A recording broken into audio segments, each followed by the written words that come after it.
Bienvenidos al podcast de Visibilidad On. Hoy ha venido al podcast Óscar Gallego de Blind. ¿Qué tal? Bueno, ¿cómo se pronuncia el proyecto? Blind. ¿Y qué tal, Josep? Buenas tardes, gracias por invitarme. Es Blamebox, en concreto Blame. Blind. Sí, sí, Vale, sí. vale, genial. Somos más internacionales. Vale, pues utilizar y hablaremos de la internacionalización. Entonces, un poco de contexto rápido del proyecto. Años del mismo, tu rol actualmente, la magnitud. Vale, Blame como tal, desde la fundación son 4 años, desde que el modelo tiene Product Market Fit. Estamos hablando de 3 años y medio aproximadamente. Mi rol, yo soy el CEO de Blame y yo estoy mucho más centrado en la parte de la estrategia de la compañía y la parte de nuevo proyecto, que es en este caso ahora la parte de Deco B2B personalizada, que luego entramos en contexto. Entonces, Blame a día de hoy lo que es la plataforma líder de depuración de vegetación artificial, ¿vale? Y nuestro foco es poder distribuir producto de calidad a un precio razonable en toda Europa, tanto a cliente final como a cliente B2B. Entonces, a nivel de proyecto, pues lo has dejado muy claro, ¿no? Al final es un proyecto donde vendéis todo lo que son a nivel de plantas, flores, otra tipología de familia artificial, siempre. Exacto, sí. O sea, nosotros nos enmarcamos dentro de todo el sector de decoración. El sector de decoración, como yo creo que has tenido varios invitados aquí que te han explicado súper bien, pero el sector de decoración es una categoría compleja por varias variables, ¿no? En nuestro caso lo que hicimos es, dentro del sector de decoración había un nicho que estaba creciendo muchísimo y que entendíamos que iba a haber un cambio de consumo exponencial en los próximos años futuros. En concreto, es todo decoración de flor, planta, siempre artificial. No nos queremos salir de nuestro playbook y queremos ser category killer de esto en este mercado. Genial.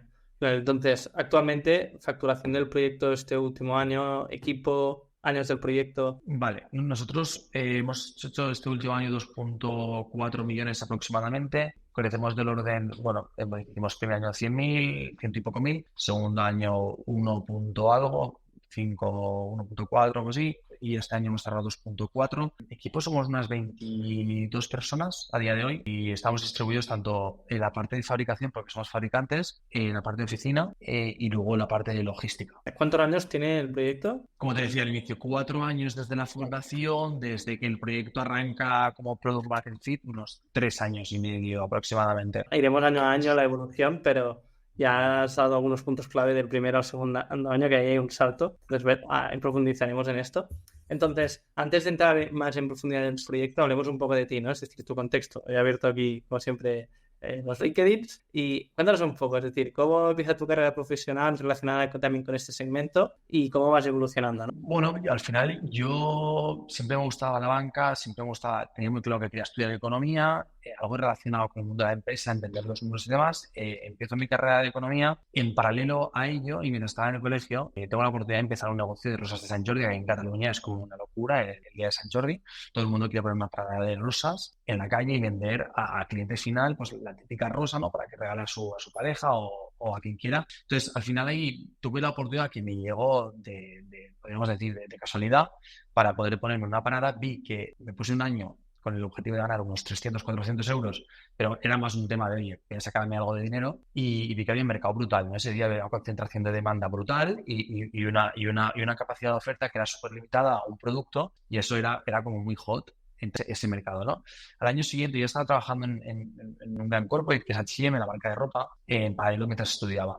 Eso me permitía pagar mis estudios, ¿no? Y en paralelo, siempre al final es como que me ha apetecido emprender, entender un poco más en profundidad muchas más cosas y me aventuré al año siguiente a montar, bueno, pues ser mayorista de flores de Sant Jordi, porque digo flores de Sant Jordi porque rosas exclusivamente, y montar un modelo desde mi experiencia de, oye, me fue muy bien el año anterior, pues quiero escalar esto. Entonces, sin tener ni idea de nada, más que de la teoría y de trabajar en empresa, fui a buscar proveedores, algunos no me creyeron, otros sí, empezamos ahí, empezamos a estructurar una parte comercial y desarrollé este negocio de 3 años hasta el último año que hicimos unas 240 y pico mil rosas vendidas. Ese año, o sea, fuimos el mayorista de rosas Sant Jordi en Cataluña, ¿no? Esto me dio acceso a los proveedores del sector que no solo trabajaban con flor natural, sino que también trabajaban con derivados que pueden ser flora artificial, planta artificial, productos complementarios para estos productos. Entonces entendí que había unas categorías que estaban creciendo muchísimo. Con el paso del tiempo me quedé con la información y a partir de ahí acabo esos negocios y me voy a banca, trabajo en Zurich y Banco Sabadell en el joint venture y veo claro que me aburre. La experiencia de Rosas de Sant Jordi me había encantado y es donde realmente había disfrutado más y decido volver a retomar esa información que tuve de que habían sectores que estaban creciendo mucho, como te decía, ¿no? De la parte artificial en los mismos proveedores y estructurar un negocio. Entonces, a partir de ahí, pues primero busco el equipo fundador y a partir de ahí desarrollamos un modelo que tenía sentido. Luego te explico el tenía porque como ha ido evolucionando desde la idea inicial hasta el final, ha cambiado muchísimo. Pero mi aproximación con el negocio que tenemos per se a día de hoy viene y se retoma al inicio del día de Sant Jordi. Wow. Entonces, durante tu etapa, ¿no? Como en la universidad, ¿no? Vas combinando con la venta de ramos de rosas, principalmente en Sant Jordi. Ahí aprendes, ¿no? Tocas dinero, a vender rosas, tal, lo que todos hemos hecho también aquí, lo tengo los de la uni o de la escuela, pero a vender rosas. ¿Escalas esto por inquietud? Fue evolutivo, o sea, fue evolutivo y insisto, no tenía ni idea, o sea, iba aprendiendo a medida que hacía, o sea, era como, de repente encontré product market fit en algo que no sabía ni el nombre antes y coño, vendía, tocaba dinero, hacía relaciones. Vale, entonces esto también lo combinas con un trabajo en H&M, que este trabajo en H&M exactamente, ¿qué era exactamente? Advisor. Era el trabajo típico de verano, a partir de ahí evoluciono y llevo una parte más importante de las tiendas y dentro de la compañía, pero era un trabajo que me permitía dar una estabilidad económica pues para pagar mis gastos, mi carrera y demás, pero insisto, era un trabajo que al final dices, soy un número más. Vale. Y aprendí mucho porque me educaron mucho desde un punto de vista de una compañía grande y cómo está organizada y la importancia de los procesos. Vale. Y después sales totalmente a otro sector, ¿no? A Zurich, en el segmento de banca. Y aquí también, exactamente, ¿qué hacías? Bueno, esa es la parte que me gustaba, ¿no? Desde bien pequeño me gusta tener el deseo de trabajar en banca, ¿no? El concepto de poder entender cómo funciona el dinero. Y ahí lo que hacía es también el equipo de riesgos de inversión y apoyaba a un equipo dentro de la compañía que se veía la viabilidad de toda la compañía desde un punto de vista de riesgos de inversión en todas las disciplinas diferentes, ¿no? Pues real estate, inversiones de bolsa, diferentes activos en los que invertía la gran compañía y a partir de ahí, pues el trabajo en el que requería mucho trámite burocrático, procedimental, que eso era la parte que a mí me aburría pues, como más, ¿no? Pero sí que es cierto que el trabajar en otra gran empresa, ya con más edad, lo que me permitió era volver a entender cómo se estructuraba una gran compañía. Genial. Entonces, después de esta experiencia, ¿no? A nivel de operativa, de estar en organigramas, empiezas e inicias el proyecto y has hablado de cofundadores. Es decir, ¿cómo está compuesta actualmente a nivel de la empresa? Sí, o sea, yo creo que algo que en su día hicimos muy bien dentro de todos los errores fue entender muy bien en qué somos buenos y en qué somos muy malos, ¿no? Y en lo que somos muy malos, no intentar ser buenos. Entonces, yo lo que sabía muy claro era que yo entendía un poco el sector, sabía cómo generar valor en ese sector y lo que busqué fue un perfil técnico porque no tenía ni idea de tech y al final había estudiado durante mi colegio, pues conocía varios perfiles que luego totalmente no teníamos una conexión y al cabo de los años me di cuenta de que, oye, pues había a Carlas, pues que era un crack en toda la parte tecnológica, ¿no? Entonces decidí hablar con él, enfocarle el proyecto, le pareció guay, se sumó y luego nos hacía falta una persona de operaciones, ¿no? Al final son como las tres patas que nosotros al inicio vimos que eran importantísimos. Entonces no encontramos las operaciones y finalmente encontramos a Carol, que Carol es mi madre, para la sorpresa de muchos, en el que ella tenía muchísima experiencia de haber emprendido ya muchos negocios desde el punto de vista siempre de la parte operativa y eso nos validaba pues poder siempre tener claridad de que estábamos en un proyecto de gran escalabilidad y que necesitábamos perfiles técnicos y especialistas en esas áreas, ¿no? Entonces yo creo que este fue el equipo fundador que conformamos, como te digo, con un gran acierto, porque a día de hoy seguimos siendo el mismo equipo fundador y muy felices. A nivel, no dirás lo contrario, ¿no? Ese otro tema ya se abriría otro cajón.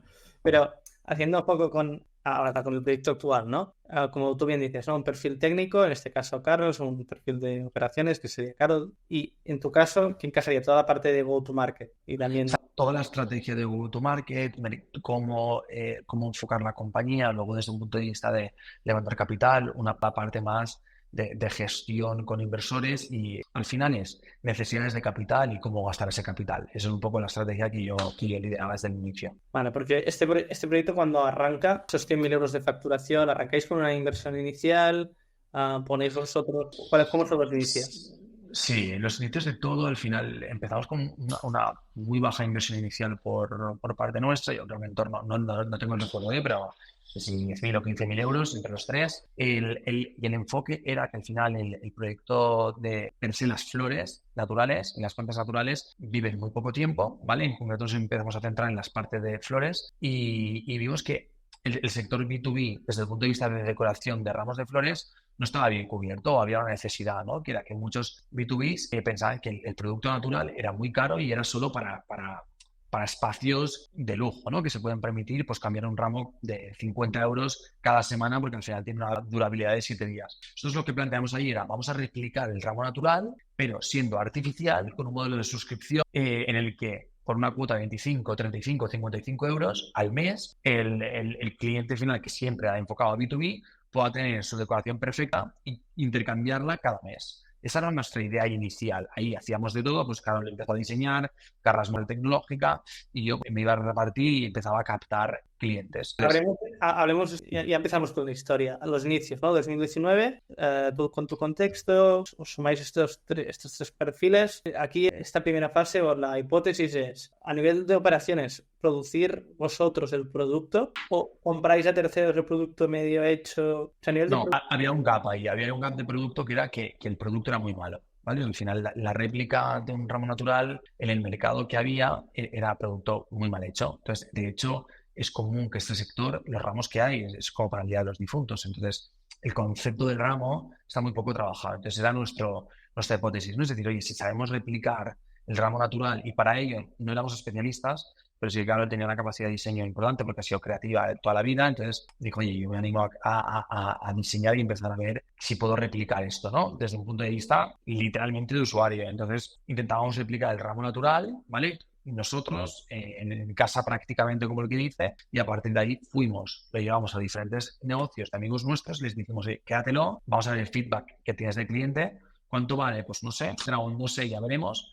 Y cuando pase la semana, me das feedback y vemos qué precio puedes pagar si te interesa. Eso fue un poco cómo iniciamos. ¿Cómo hacéis este primer ramo? Como te decía, pues cogíamos webs de internet que vendían ramos naturales, íbamos a buscar a proveedores producto artificial y empezábamos a ver, a entender que los ramos naturales que estaban diseñados tenían un porqué de ser así. Entonces, en vez de cuestionar, queríamos imitar. Nuestro objetivo era imitar el ramo, siempre con el concepto de que ya hay otro que ha pensado, entonces nos apoyamos en ese pensamiento de otro y lo intentamos mejorar. Entonces, damos el producto acabado, ¿no? Ramo con jarrón, en el que el usuario también podía poner agua incluso para hacer ese símil de que el ramo era 100% natural. Si no lo tocabas, no te das cuenta. Ese era nuestro objetivo. Entonces, en esa primera fase de go-to-market, de ramos de flores para empresas, el producto es lo que estábamos hablando ahora, ¿no? A la hora de ir a buscar al cliente, como tú dices, ¿no? Amigos que tenían locales o lo que fuese, pues le introducís el producto. Pero ya la siguiente fase de ese primer año, ¿cómo empezáis a vender? Nosotros lo dividimos en 3 fases. La primera fase fue, oye, aquí esta hipótesis es real, o sea, se puede cubrir esta hipótesis, hay un modelo aquí predecible. Entonces, validamos que había producto que la gente se creía. 2, había producto que la gente quería pagar por él. Y 3, estructuramos un modelo que era eficiente, ¿no? ¿Y cuál era el modelo eficiente? Que nosotros producíamos un ramo y nos duraba 4 años en perfecto estado. El ramo no lo vendíamos a la empresa, como te decía, era un alquiler mensual de ese ramo. La idea residía en que cada mes ese cliente iba a intercambiar o tener un ramo diferente que él había previamente escogido. Entonces, nuestro negocio era generar X ramos al mercado y tener un software mediante el cual el cliente final seleccionara qué ramos va a querer cada mes y nosotros íbamos intercambiando los ramos entre los negocios. Entonces, esto nos permitía no generar nuevos ramos cada vez y rentabilizar los ramos a unos volúmenes muy bestias porque al final me pagaban por el mismo ramo X personas porque querían el servicio más que el ramo. ¿Me explico? Entonces, fase 1 es esa, ver que todo eso cuadra, precio, mercado, hipótesis y modelo. Y fase 2, vamos a escalar. Al final, cuando tenemos claro que hay X 40, 50 personas que quieren el producto y que esto está funcionando, vemos 2 retos que es cómo captamos más negocios, 2, cómo hacemos la operación rentable, ¿no? Porque al final repartíamos nosotros prácticamente con el coche y esto no es tan trivial, ¿no? Cuando tienes que mover 200 ramos en 2-3 días porque tienes que intercambiar uno por otro, pues la operación se complica. Y entonces, bueno, hacíamos Facebook Ads por la parte de captación, empezamos con una web sencilla, Facebook Ads, decoración en la que te permite reducir tu coste en un 75%, replicando la flor natural. Mucha gente quería el servicio y lo que vimos la manera de escalar este modelo era free trial. free trial de 7 días porque había una fricción, una barra de entrada brutal que era yo no me quedo las plantas artificiales o los ramos, en este caso ramos artificiales. Como no quiero perder tiempo en la llamada de venta ni quiero que te genere dudas, prueba los 7 días gratis, si no te gusta me devuelves y si te gusta te lo quedas. Y así es como empezamos a escalar muy rápido. La parte operacional la cubrimos con una empresa que lo que hacíamos era cerrar un servicio de recogida y entrega en el mismo día. Entonces solo te repartías para el nuevo ramo si tú le entregabas el anterior ramo. Si no, no había el canje de producto. Entonces, bueno, fuimos cubriendo toda esta necesidad y fuimos escalando, la verdad que muy bien, y nos pasó de todo, pero ese fue el modelo de escalabilidad. Vale, entonces, cuando arrancáis, en mayo más o menos, la primera hipótesis y planteamiento del proyecto es lo que tú dices, ¿no? Hay un problema que los locales quieren tener plantas, las plantas artificiales no están todo bien ejecutadas, ¿no? Bien diseño, lo que sea. Creáis estos primeros, digamos, productos o gama de productos de ramo artificial chulo, lo validáis, el modelo, como tú dices, ¿no? Al final es una suscripción de 2 euros locales, que también la propuesta de valor es que cada mes o cada X le vais cambiando el ramo a nivel de diseño. Y esto, con este modelo, ¿hasta cuándo estáis? ¿Cómo evoluciona? Esto evoluciona, pues, de exacto no me acuerdo, pero en torno a entre $250,000 o $500,000 de euros, ¿vale? Vamos evolucionando. Pero esto de 2019 no, de 2019 a 2020. No, entre 2019 y 2020 vamos escalando y es ahí donde saltamos y nos damos cuenta de que nuestros propios clientes B2B, que ya teníamos pues desde clínicas, restaurantes, hospitales, yo te diría que a lo mejor unos 300 sectores diferentes, o sea, era para cualquier tipo de cliente, ¿no? Que nada, ahorrábamos un importante precio y aportábamos decoración con una funcionalidad que te tienes que preocupar cero. De repente nos llega mucho input de queremos algo más, ¿no? O sea, no nos estaban viendo como una empresa de ramos, sino como una empresa de decoración, pero si nosotros no pensábamos que ni nuestro foco era empresa de decoración, entonces nos dimos cuenta que nos estaban pidiendo mucho más decoración de la que podíamos realmente ofrecer, que solo eran ramos. Entonces es ahí cuando nosotros articulamos una propuesta interna en la compañía de el mercado es mucho más grande, la oportunidad es mucho más grande en la que nosotros nos pensábamos. Entonces ampliamos nuestro approach de mercado y no vamos a hacer solo ramos, sino también vamos a hacer plantas. Vamos a ir con toda la cadena de valor completa. Esto lo hacéis en 2020 ya. Esto lo hacemos, sí, finales 2020. Vale. Dentro del mismo cliente, que es un B2B, ampliáis catálogo de producto mediante plantas. Exacto, o sea, al final no mediante plantas, sino de una hipótesis de quieren más decoración. El modelo no estaba claro. Querían más decoración de plantas, de decoración de jardines verticales, etcétera. O sea, quiero más cosas y tú no me las estás ofreciendo. Entonces, estoy buscando en otros proveedores, pero tengo una experiencia contigo de cada mes, que estoy muy contento y muy feliz de cómo funcionáis, quiero crecer más con vosotros y eso nos hace evolucionar, ¿no? Entonces, para entenderlo, porque creo que lo estoy entendiendo, pero sobre todo ejemplificarlo, ¿no? Entendemos que puede ser, por ejemplo, una dentista que tiene su clínica y, por lo que sea, ve un anuncio de Facebook que era como eso es. Que dice el go to market, os contacta con la prueba de 7 días, un repartidor de la flor en cuestión, la ve, le gusta tal, y al cabo de X se la cambia. Y a partir de aquí empieza a pagar a través de una plataforma que esta plataforma era con código propio, era un CMS. Sí, exacto. Desarrollamos una plataforma interna porque la distribución de esto es lo que te digo, ¿no? La operación Claro, era aquí Carlas tenía el curro, vale. Aquí hablando Carlas tenía que ponerse a pensar y decir, oye, ¿cómo hago esto para que fulanito me pague y me seleccione el siguiente ramo? Porque, insisto, todo el mundo se cambiaba o sea, el ramo tenía que tener una rotación bestial. ¿Dónde llegaba el segundo punto de la ecuación? Que la optimización del transporte era muy importante, porque si yo cambiaba un ramo de Sevilla a Galicia, hay muchos metros de recorrido y eso tiene un coste. Entonces, buscábamos también un rango de cambios eficiente, también buscando la eficiencia desde el punto de vista de que el cliente le gustara ese ramo que había seleccionado antes. Entonces, aquí la ecuación no solo era el método de pago, sino la elección y el transporte de ello. Entonces, esa herramienta que el software interno lo que nos decía era recomendaciones para la decisión del cliente. Entonces, nosotros le enseñábamos en la plataforma los 10 primeros ramos que tenía que escoger, que para nosotros eran los que queríamos que escogiera. Vale, es que no es tan obvio porque claro, yo conocí el proyecto como e-commerce, ¿no? Un B2C, y ahora estaba indagando y digo, ¿dónde está esta parte de B2B? Ahora he encontrado el subdominio Pro, que es toda esta primera... Es cómo nació el proyecto como tal, ¿no? Esto es como nació. Ahora, de cómo estamos ahora hay una evolución bestial que ahora la comentaremos, pero esto es como nació. Vale, que yo ya decía, hostia, esto no lo sabía. Entonces, vale, por ejemplo, pues lo que vemos, ¿no? Turísticas, oficinas, tiendas, hostelería, terrazas, vale. Ok. Y esto es más, esta parte de... Vale, genial. Lo entiendo. Ahora sí que lo estoy entendiendo. Entonces... Pero ahora enteras mejor. O sea, hay una segunda fase, ¿vale? Que es cuando empieza realmente a construirse lo que es Blaine hoy, ¿no? Como te decía, mercado mucho más grande de lo que era, de lo que tenía, no lo que era, sino lo que nosotros teníamos pensado, y a partir de ahí estructuramos una propuesta de valor muchísimo más completa. Decidimos lanzar un e-commerce para testar qué plantas, ¿vale? Primero solo con plantas, porque de ¿Cuándo lo COVID, lanzáis?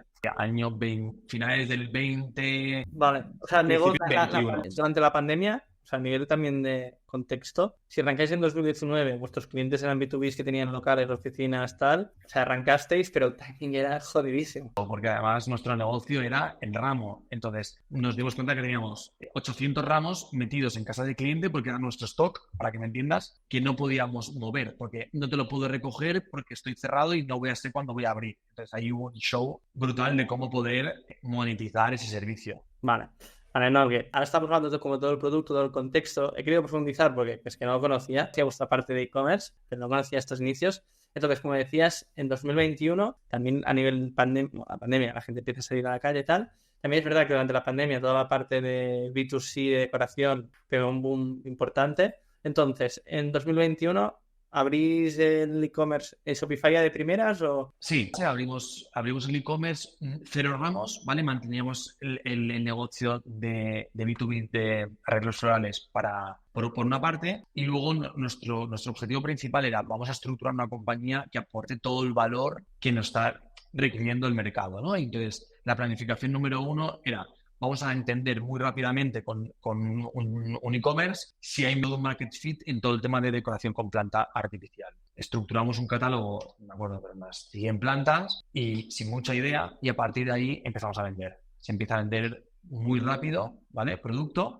Nosotros al final en ese momento lo que hacíamos era comprar a proveedores, producto, plantas que ya tenían y hacer la operación eficiente. ¿Sí? A partir de ahí nos damos cuenta de que ya aprendimos cuáles eran las plantas que más gustaban, ¿vale? O lo que no teníamos que tener en el catálogo, mejor dicho, y empezamos a estructurar en paralelo, mientras que el e-commerce lo vamos formalizando, que luego te explico, si quieres, luego entramos en la parte de línea de negocio B2C, entre que estamos escalando el e-commerce, escalamos la propuesta de valor de B2B, ¿vale? Y ahora ya no somos una empresa de ramos, cuando viene fulanito y nos encuentra por Google Ads, ya nos encuentra con empresa de decoración vegetal artificial.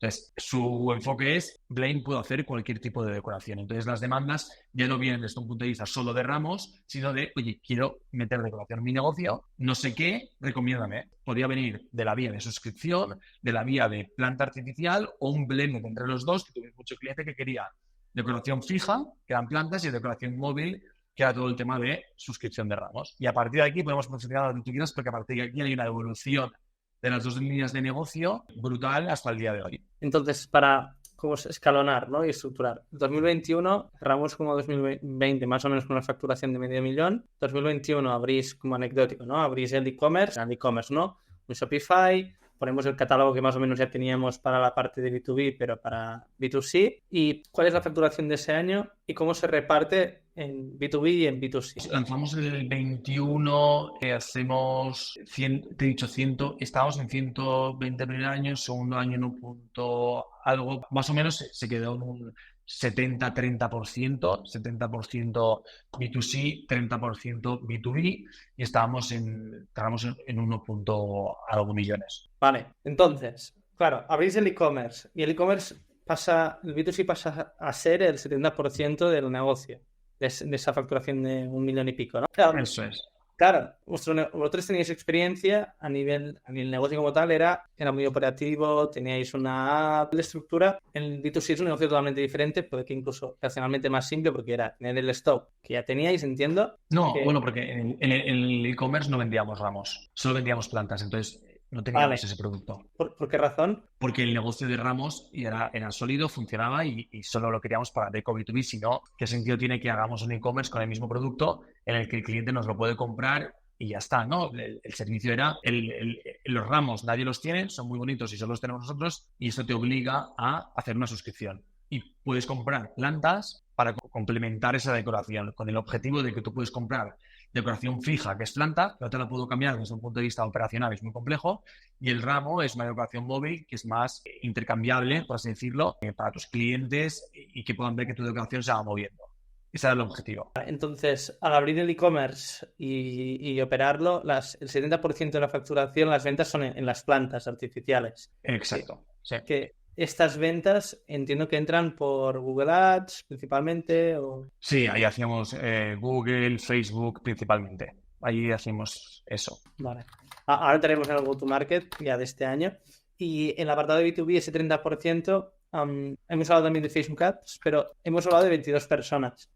¿Hay un equipo comercial? Sí, o sea, a partir de ahí, bueno, ahora es 22 somos ahora, la evolución de la compañía ahí éramos menos, pero había un equipo comercial que era yo primero y luego a partir de ahí evolucionábamos en el pitch. Ya te digo, eran un pitch de 7 minutos en el que explicábamos el servicio, cómo funcionaba, que quedaba súper claro y en el mismo momento lo que queríamos era cerrar esa venta. O sea, en el mismo segundo, dame la tarjeta, no te voy a cobrar nada, ya tengo la base de datos, pero a los 7 días me tienes que decir algo si no te cobro el ramo. Vale, no. Clave este punto del free trial, ¿no? Para después, cuando una vez ya tienes la planta allí, ¿de qué fees estamos hablando mensuales? 25, 35, 55 por ramo. Luego sí que evolucionó mucho el tipo de cliente y al final teníamos clientes de 20, 30 ramos, que pueden ser hoteles, etcétera. Pero teníamos de todo tipo de tier de cliente. No, es muy interesante este modelo que lo hemos hablado al principio de refilón, ¿no? Pero modelos donde, en tu caso un pelín diferente, ¿no? Pero modelos que empiezan como retailers, como puede ser pues la venta de escritorios para oficinas, y que después, por ende, como creas una marca para B2C,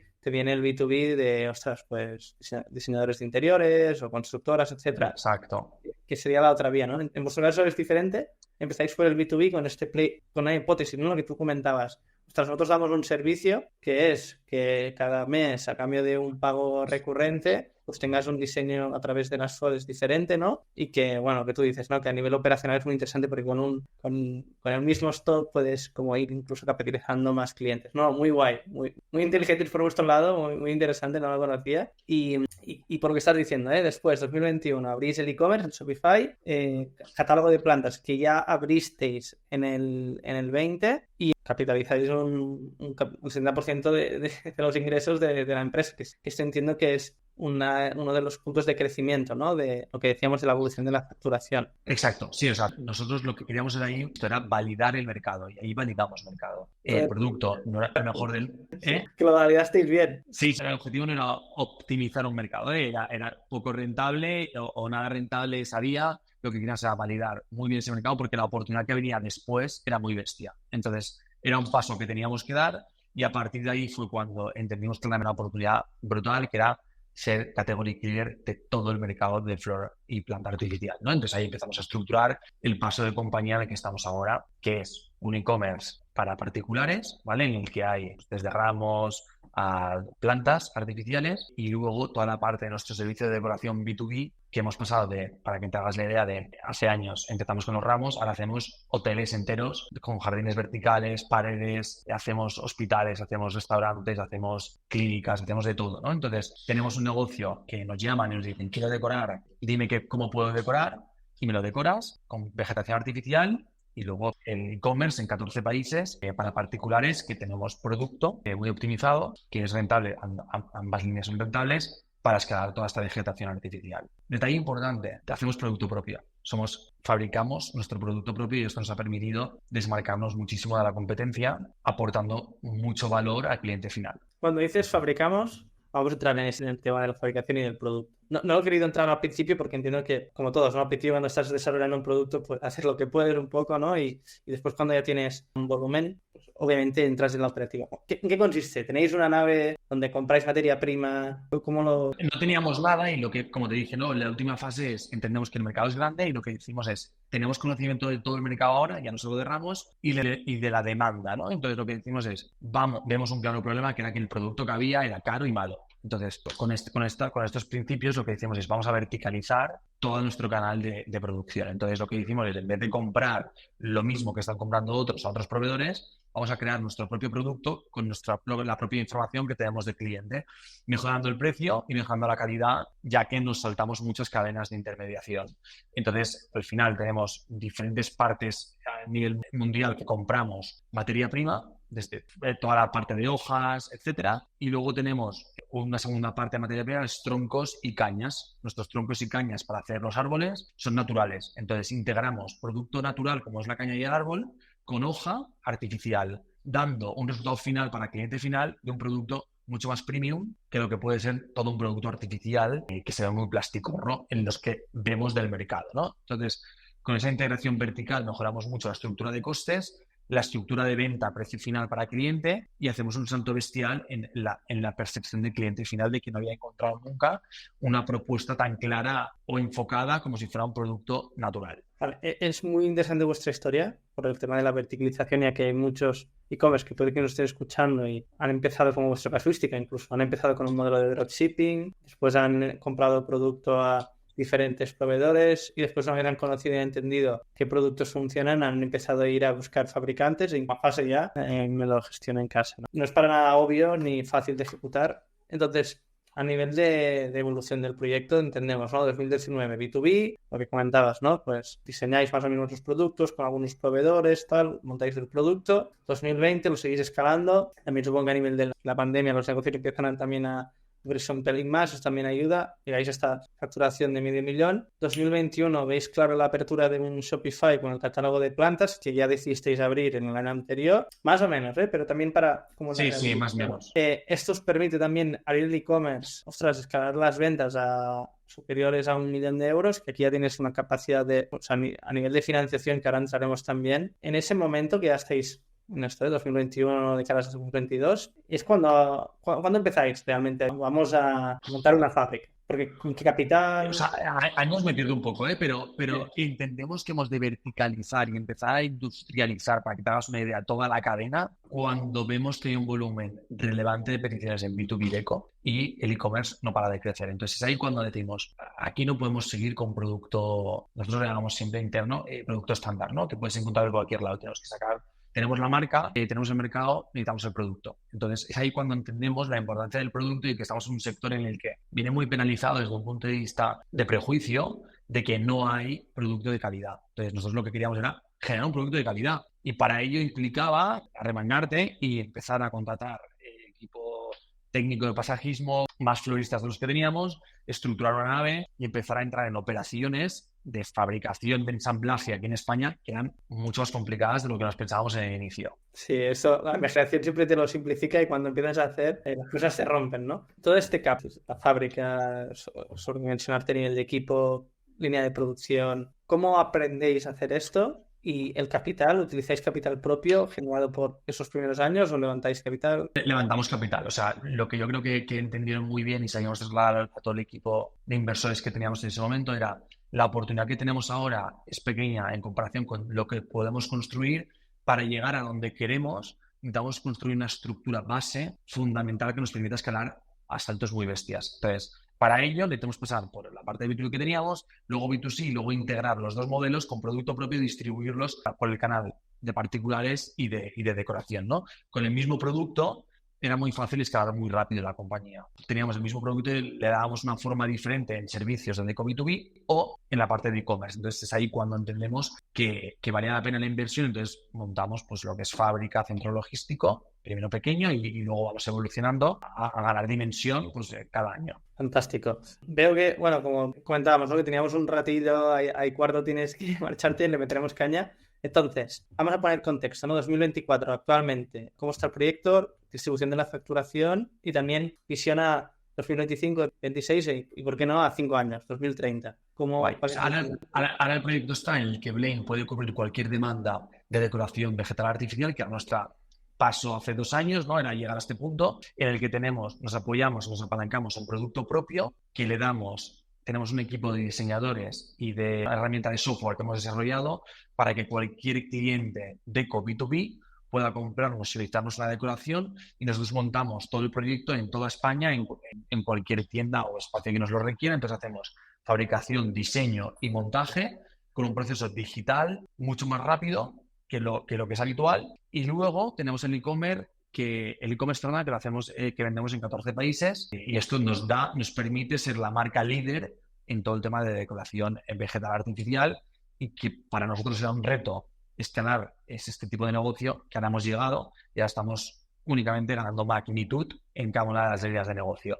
Son funnels diferentes y servicios diferentes, pero con un mismo producto. Somos especialistas ahora, tanto para B2B como para B2C. Entonces, actualmente, ¿no? 2024, una facturación cercana a 2 millones y pico a nivel de crecimiento. ¿Cómo se reparten esta facturación a nivel de B2B y B2C? 2023 es 2.4, aproximadamente 60-40 aproximadamente, ¿vale? En e-commerce 60, B2B 40, Vale. Y ahora queremos dar el salto este año. Al final tenemos toda la estructura preparada para multiplicar por 2,5 la facturación del 2023, tener una facturación de 50% en decoración y 50% en e-commerce. Cuando digo decoración, es decoración B2B. Al final tenemos mucho cliente recurrente de decoración de negocios y tenemos muchos contratos cerrados con bastantes empresas grandes que abren cadenas de restauración y demás, y es que tener una perceptibilidad de la facturación por la parte de B2B muy rápida. Claro, que te permite el que al final es un recurrente mensual,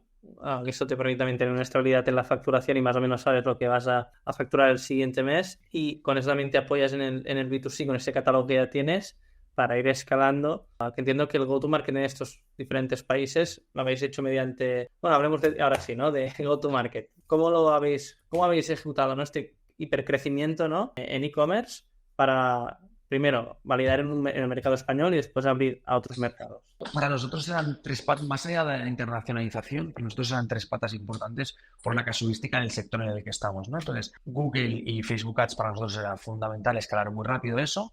Sabíamos que eran canales que eran muy costosos, pero si trabajábamos en paralelo con la captación y la verticalización de producto, teníamos mucho recorrido para escalar rápido en esas plataformas desde un punto de vista con un fin de rentabilidad.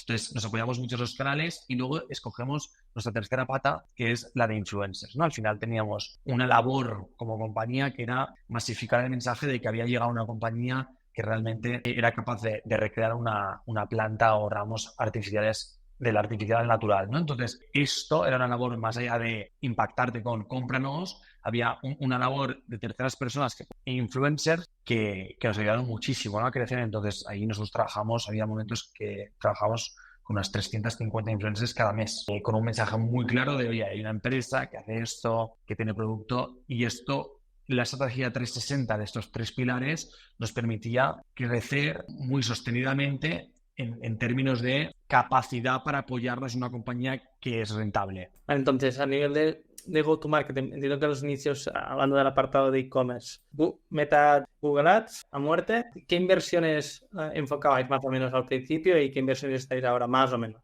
Nosotros siempre lo que intentamos es, fijamos un porcentaje que entendemos saludable para poder captar esa venta, ¿no? Entonces, no vamos tanto por canal, sino lo hacemos porque hay muchos programas de atribución y demás. Como ya sabrás, al final sacamos un plan general y destinamos un porcentaje que va en función del país en el que estamos, pero aproximadamente un 25-30% destinamos a marketing para todos los canales y hacemos una distribución con la persona de marketing para que sepa cuál es la manera más eficiente de escalar este negocio en cada uno de los mercados. Entonces, vamos balanceando los pesos por canal. Vale, genial. Bueno, lo que tú dices, al final hacer como un forecast, ¿no? Por Qs. También ya tenéis contexto de unos 3 años. A nivel de e-commerce sí que menos, pero bueno, también tenéis contexto.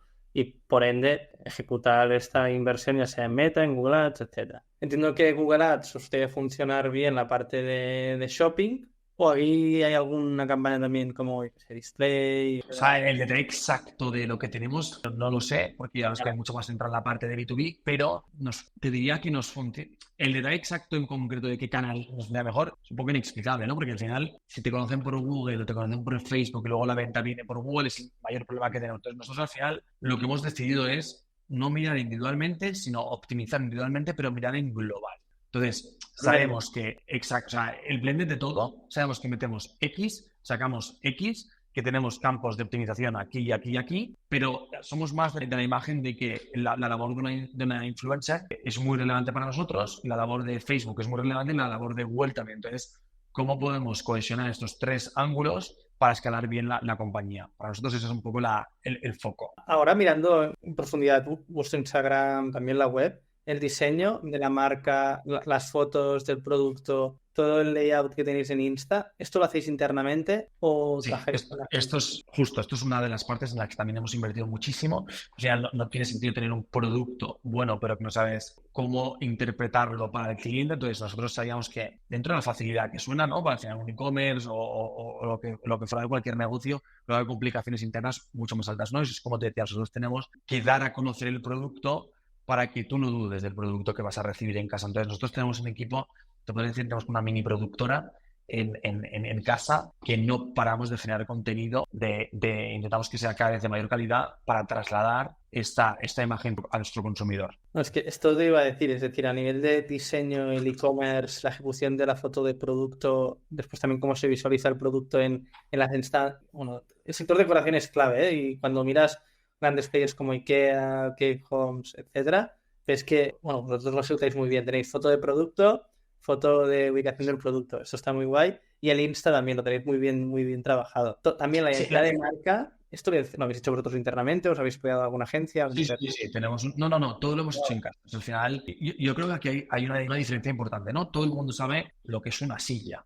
Y la silla, no dudas de que te puede gustar más o menos, pero no dudas de la calidad. Te vas a poder sentar y no se va a romper, ¿vale? Entonces, en nuestro caso, hay una barrera, como te decía, brutal de a ver si me va a llegar algo, es que no me lo creo. Entonces, para nosotros es súper importante todo el plan de contenidos que tenemos, que nosotros hemos aprendido a que no es solo la foto, ¿no? Es un plan general que tenemos de contenidos brutal, que viene desde cómo comunicamos, desde la foto que hacemos, cómo la ubicamos, cuántos impactos tiene el cliente antes de comprar el producto, qué ha visto de ese producto y luego la labor que hace nuestro equipo de comunicación, que es el trasfondo de por qué hacemos todo esto, ¿no? De todo ese pack, lo que nos permite es dar al cliente un concepto final de estos tíos han construido un producto que tiene muy buena pinta. Voy a comprar y voy a probar el producto. Entonces, como sabemos que es un producto que gusta, al final tenemos una ejecución ganadora en esa parte. Es un combo de muchas cosas que llevan al racional del cliente a comprar.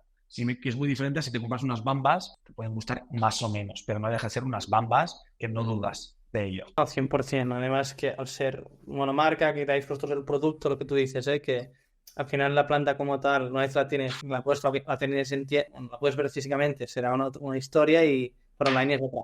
¿Vendéis el canal es puramente online o también vendéis en offline? No hacemos nada offline. Al final decidimos poner el foco en estructurar una compañía de producto y de servicio, entendido como distribuir a B2B y a cliente final, y lo que sabemos hacer muy bien es la parte digital. Somos muy malos en la parte física, le tenemos como mucho respeto a eso porque conocemos muchos negocios que están ahí, pero nosotros no nos podemos meter en más terrenos. O sea, al final yo creo que hay que tener foco y nuestro plan es seguir con toda la parte digital y de momento nos planteamos entrar en el sector retail físico en los próximos años. O sea, creo que tenemos mucho camino que recorrer en optimización para llegar a ser líderes, ¿no? A nivel Europa de B2B y e-commerce. Creo que no podemos levantar el pie en la parte digital. Sí, como muy bien dices, es esto, al hacer foco verticalizándote, haciendo producto propio, es que también se te abren como muchos canales de venta, que incluso podrías, si te lías, poder empezar a vender como marca blanca,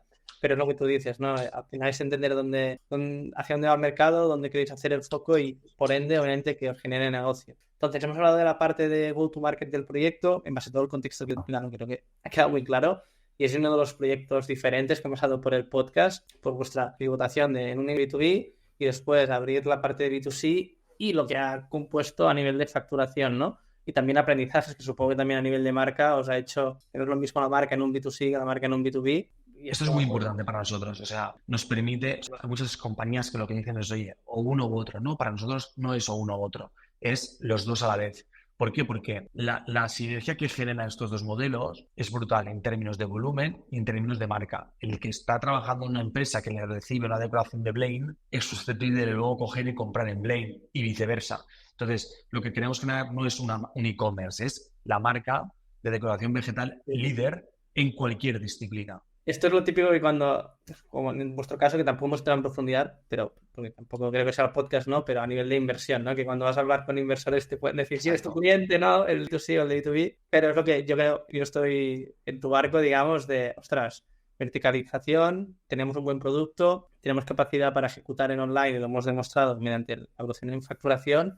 Y el B2B, si tienes un buen producto y das un buen servicio, es otra tipología de marketing, ¿no? O go-to-market es comerciales, ¿no? Picar puertas. Si entras en un big player que tiene muchas tiendas o una empresa de varios restaurantes, pues te da mucha capitalidad. Genial, pues, ostras, Óscar, creo que hemos tocado con todas las patas. Como sé que tenemos el tiempo justo, quiero ir a la parte de inspiración y, hostia, ¿por qué te lías, no? A montar todo esto. ¿Qué libros, podcasts, películas nos podrías recomendar? Y claro, si queréis montar un proyecto parecido, un e-commerce o un B2B de producto, a ti te ha ayudado a enfocarte. Pues mira, ¿por qué me lío? Pues yo creo que muy bien, no lo sé. O sea, me lío continuamente, al final te lías con todo. Yo creo que hay una labor aquí de lo que te nace, ¿no? Y a nosotros, a los tres fundadores, lo que nos nace es construir cosas que vemos ineficientes y mejorarlas, ¿no? Entonces, cada vez tenemos como 1000 retos dentro de nuestra compañía para mejorar. Entonces, es más una forma de vida, yo creo, y eso es lo que nos hace el motor de no parar, ¿no? Inspiración, al final yo soy muy, muy friki de ver un poco todo, ¿no? Desde la parte de go-to-market, como tú hablas, no lo miro tanto en e-commerce o no e-commerce, sino más en general, go-to-market, negocios. Yo creo que me gusta mucho la lectura, no tan técnica, más de constancia, y creo que hay libros que me han ido muy bien, como es Hábitos Atómicos, creo que es un libro súper recomendable. O sea, yo creo que a día de hoy hay muchas marcas y yo creo que llegar a evolucionar en un negocio requiere de constancia y de creerte mucho tu camino, porque hay muchos momentos en los que tu camino se puede poner en duda, incluso tú mismo puedes poner en duda. Entonces, al final, seguir un camino y ser fiel a ese camino yo creo que es fundamental. Y entonces yo creo que educarte en paralelo en tu forma de ser o tu forma de ejecutar creo que es clave. Yo creo que tú has tenido muchos ejemplos de empresas porque sigo tu podcast, que no es tanto el producto, sino es la ejecución, ¿no? Yo creo que es el 80% es la ejecución. Entonces, mantenerte con conocimiento para ejecutar correctamente o intentar ejecutar de la mejor manera posible, creo que eso para mí ha sido fundamental. Entonces, hay varios libros, como te decía, pues Hábitos Atómicos, uno que destaco muy bueno. Luego, podcast, pues el vuestro lo escucho mucho, desde un punto de vista de full e-commerce, creo que al final estáis muy centrados en la parte de e-commerce y es muy relevante las empresas que traéis aquí que lo hacen brutal. También lo escucho porque creo que tiene una visión mucho más generalizada, que yo creo que muchos emprendedores también lo siguen. Y luego consumo bastante contenido digital de YouTube random, o sea, de entrevistas a cualquier tipo de empresa. No voy tanto a startups, sino yo creo que al final es un común, que es empresa, persona y cómo ejecuta, ¿no? Y eso es un poco lo que yo intento buscar siempre. Pues el libro lo dejaremos en los comentarios, un muy buen libro, 100% recomendable. Y aquí lo que también decías, ¿no? Constancia, foco, resiliencia, ostras, que las ideas son muy buenas, pero después se tienen que hacer realidad. Y a nivel de podcast, 100%, ni que son muy... lo sé, creo que ya todas las personas que escuchamos también este podcast, y de ahí se aprende un montón. ¿E-commerce que te gusten del sector, que digas, hostia, este está bien, muy recomendable? Bueno, que me gusten por producto o por cómo lo han hecho. Hay millones, ¿no? Yo creo que Sí. hay muchos e-commerce que han súper bien. Tropic Field, desde la parte de producto, lo hacen brutalmente bien. O sea, yo creo que el concepto de vídeo, cómo integrar la foto, cómo dan lugar y cómo te hacen realmente el concepto de aspiracionalidad, de poder ser ese tío que quiere llevar esa mochila súper bien. Trading y Deport Village, desde un punto de vista de multicategoría, multiproducto, brutal. La gestión eficiente de llegada, como hemos estado en los almacenes de centro logístico de Deport, y es alucinante lo bien distribuido que lo tienen, ¿no? Al final entienden muy bien que ellos al final son una empresa de distribución, como el que dice, porque el paquete va, es un Amazon en concreto de deporte. Yo creo que son e-commerce que funcionan muy bien. Y luego destaco Plátano Melón, porque creo que Plátano Melón tiene un reto brutal por el producto que vende, hiper complejo, hiper limitado, y creo que es bestial cómo han sabido darle la vuelta a un sector tan tabú. Creo que están en 2 países y creo que tiene un reto brutal, ya por el componente del producto que tienen. Aquí has dado dos claves, ¿no? Dos proyectos, Tropic Field y Plátano Melón, que a nivel de media company y después monetización a través de la venta de producto y los servicios derivados, que esto podría ser un mundo, lo están haciendo muy muy bien, y Tepor Village, que son dos proyectos muy operativos que incluso en tu parte de B2B ahí hay muchos aprendizajes, y en la parte también de B2C, de tu casuística, también todo el diseño como está ejecutando y bajando con Influx. Está muy bien ejecutado. Genial, pues no me esperaba esta sección de B2B, este pivot, porque no conocía la historia, entonces me ha sorprendido mucho. Felicitarte porque hablábamos del foco, pero no es tan obvio decir, vale, mi negocio está, o mi medio millón está en B2B, y ahora me lío y abro un Shopify y empiezo a hacer pedidos más pequeños, otra operativa, y que os haya salido bien. Tiene mucho mérito, y creo que también da para reflexionar para otros e-commerce que están en B2B, si podrían plantear poner la varita en el B2C, ¿no? Y viceversa. Entonces, dicho esto, por mi lado ya estaría. No sé si quieres aportar alguna cosilla más o algo que No, es un poco lo que decía. Yo creo que ya no tenemos que pensar tanto en B2C como en B2B, sino en la demanda, el producto, y hay muchas cosas que, si nos damos cuenta, que integradas funcionan muy bien. Entonces entras en economías de escala brutales que te van creciendo por diferentes caminos y que funcionan muy bien. Nosotros también vendemos en Marketplace. Podríamos hablar mil horas, pero hay muchos canales que funcionan muy bien y no hay que cerrarse a ellos. Es que es esto. Justo ayer tenía una conversación con un compañero del tema de las marcas nativas digitales, que somos un pelín, o coincidíamos, ¿no? Que somos un pelín escépticos, que es coherente empezar obviamente como marca nativa digital con un Shopify, distribuir tu marca a través de redes, pero una vez ya estás establecido, y en vuestro caso de cajón, ¿no? Que ya incluso hacéis producto, lo importante es vender y de una forma estructurada. Entonces, muy interesante en vuestro caso. Creo que tenéis un montón de recorrido y muy interesante y muchos aprendizajes. Entonces, por mi lado, agradecerte que hayas venido al podcast, que hayas compartido tu historia y nada, con la persona que nos está escuchando, espero que haya sido de utilidad y nos vemos en el próximo podcast. Un abrazo. Chao. Pues vamos a la sección escondida y que todo es muy bonito. Hostia, habéis arrancado un proyecto B2B, habéis pivotado, arrancasteis en plena pandemia, tú dejaste tu trabajo. ¿Qué retos profesionales te han surgido y aprendizajes? Yo creo que millones y cada semana, ¿no? Pero si tengo que destacar uno, equipo.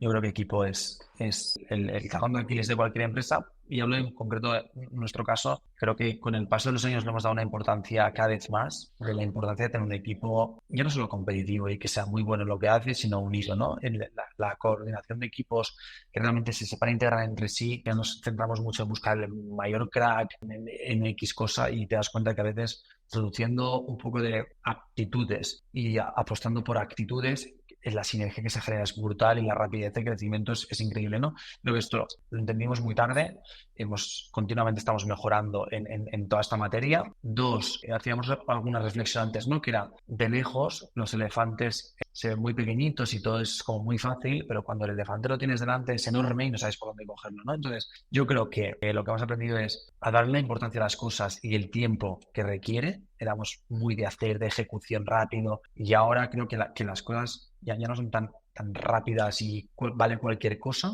Un product market fit chapucero.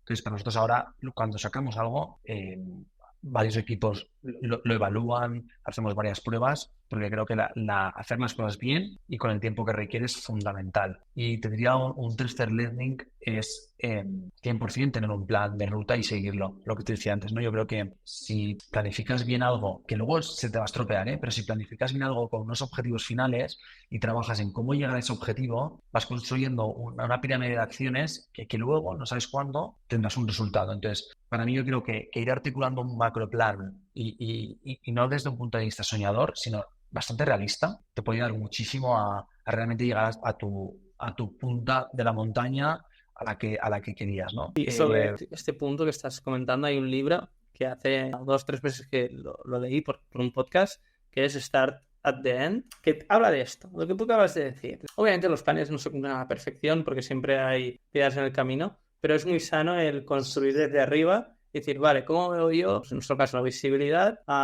en 2025, 2030? Y construir en consecuencia, porque cuando incluso no lo cumples, sabes el por qué no lo cumples, ¿no? Eso es, esa es la clave para no centrarnos no solo enfocarnos en el objetivo final, hemos de facturar esto, tal, porque sí, porque al final todo tiene poco sentido, si no, ¿no? Si empiezas a no llegar, te frustras, empiezan los problemas. Y no, nosotros nos fijamos la meta, pero para nosotros lo importante es el camino, ¿no? Es decir, ¿qué caminos tenemos? Este no está funcionando, vamos a abrir otros caminos, llegaremos. Pero hay que buscar el camino y disfrutar el camino y tomártelo desde un punto de vista de experiencia. O sea, al final no puede estar, desde un punto de vista de agonía, no llego, eres cero productivo. Entonces, para nosotros, cada vez más te digo que estamos súper centrados en el camino y en qué paso estamos dando, lo evaluamos, volvemos para atrás o seguimos para adelante. Para mí eso es, yo creo que esa cultura dentro de la compañía nos ha funcionado súper bien y creo que es algo que destacaría nuestro. Bueno, yo creo que has dado 3 puntos clave, ¿no? Equipo, y más ahora que sois 22, y todo lo que compone escalar y crecer un proyecto que se compone de talento, ejecutar al detalle, y a lo largo del podcast lo has dicho, ¿no? La idea está muy bien, pero es que el 90%, 99% es ejecución. David Martin de Trading es como también de sus frases, ¿no? De todo es ejecución, y lo que también comentamos, nuestra ejecución tiene que ir ligada a un plan, que no estarás todo el día ahí cortando en el bosque, ¿no? Y no sacar la cabecita para ver hacia dónde estás yendo. Y creo que es muy sano. Entonces, aprendizajes muy chulos. Agradecerte un montón ahora sí tu ratito, Óscar. Y lo dicho, quien quiera contactar contigo, no sé si por LinkedIn o... Sí, por LinkedIn, sin ningún tipo de problema, encantado de poder dar mi opinión y ayudarles en lo que consideren. Gracias a ti por seleccionarnos para dar a conocer el proyecto y explicarte nuestra historia. Felicidades porque creo que lo hacéis súper bien, tanto vuestra marca como el podcast. Y encantado de seguir andando y escalando este sector de startups, negocios y demás. Pues no, al contrario. Yo lo que digo siempre, estamos buscando proyectos como el vuestro, ¿no? Que en poco tiempo han escalado muy rápido, que, joder, que es anecdótico entender algunas píldoras y sacar algunos aprendizajes, y ahora no va de tirarnos flores entre nosotros, ¿no? Sino de que es la verdad, es decir, de todos se aprenden. Yo hoy me ha sorprendido un montón la historia y te lo digo sinceramente, no me lo esperaba. Así que felicitaros y lo dicho, que tenemos curro que hacer, tú tienes otra reunión, te un montón el rato y vamos hablando. Un abrazo. Genial. Chao, chao, chao.